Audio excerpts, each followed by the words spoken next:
Now in studio is Raz Dorabi. Raz is the CEO of Mafil LTD. It's a 3D printing company. You can see the equipment he has with us here in studio.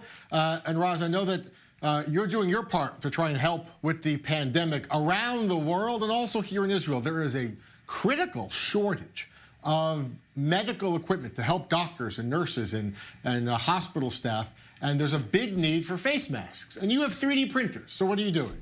So on normal days, we distribute, sell, and service 3D printers as well as others. 3D printing is one of our divisions. But these days, we come up with the overall effort, and we give away and also print ourselves some of the things that are needed in order to help support this huge, horrible thing going on. So you're making masks for doctors, for nurses? We do it in several streams. In one stream, we just give away materials. For others, we have printers like those and smaller to print. And these can be printed very easily. So they print and they give it away to the hospitals, to the medical staff, and they can use this as a mask. You can put it on. You print this, and it's just, this is, I mean, there's even this kind of basic material. It's such a shortage in the hospitals need this. They need a basic thing like this. This is, I guess, how you wear it, right? Yeah. It's very simple. It's very simple. It's very easy to print. But it would protect you from, or doctor, from if someone is spitting or having some kind of sweat or secretion. This protects you. Exactly. And it's very easy to do it. There are thousands of printers, desktop printers that can do that. There have been few groups in the country as well as in other places around the world that bring together the printers, make up kind of a farm of printers, and start printing those. How many have you printed so far? Hundreds. Hundreds. Not only ourselves, but also the printers that we provided. And you're selling them? You're giving them away? No, these are being given away. To hospitals, to clinics in Israel? Yeah.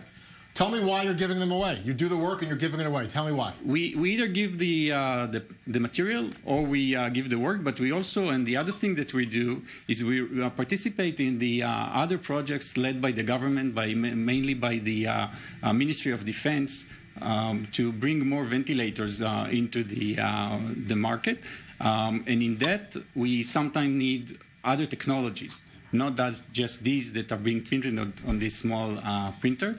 So currently, we are part of a few projects led by the Ministry of Defense, and we are printing specific things that are being redesigned in order to create more ventilators. So this part would be part of a ventilator, a homemade vent, like a. It's not this specific part. We couldn't bring the exact part because we were not allowed. But these kind of parts are being used for creating a new ventilator. And in some cases, when the design is known and we have the file, we can just print it. How long does it take just to print a mask like that using the 3D printer? Is it minutes, an hour? How long does it take to print? 2 pieces like that can be an hour. And so you've given away hundreds of these already. Yeah. Why is this important to you? I mean, you see what's happening around the world and you see what's happening in Israel. Why is this work important to you? It's part of the mission of the company in normal days and especially in these days. And we're trying to do whatever we have in our effort to support it. And is this, I mean, there's no time limit. You'll still continue to print masks for weeks if necessary, or months, or is there a limit to what you can do? No, as long as you have the printer plugged in and you have material, you can just continue printing. Normally, how much does that cost to buy? I mean, 3D printing is such a big industry now. This is like a professional model of this technology, and this costs like 25,000 shekels, but you can print it much cheaper printers. For the high end, $6,000-7,000, equivalent of about $6,000-7,000. Yeah. But making hundreds and giving them away, simple equipment like this being used on the front lines at hospitals around the country, really helping keeping our medical staff safe as they treat coronavirus patients around Israel. Raz with Mafil LTD, the CEO of the company. Thank you so much for being with me here. Great to have you. Thank you for bringing in the equipment to show the work that you're doing. Thank you very much for having us. Thank you.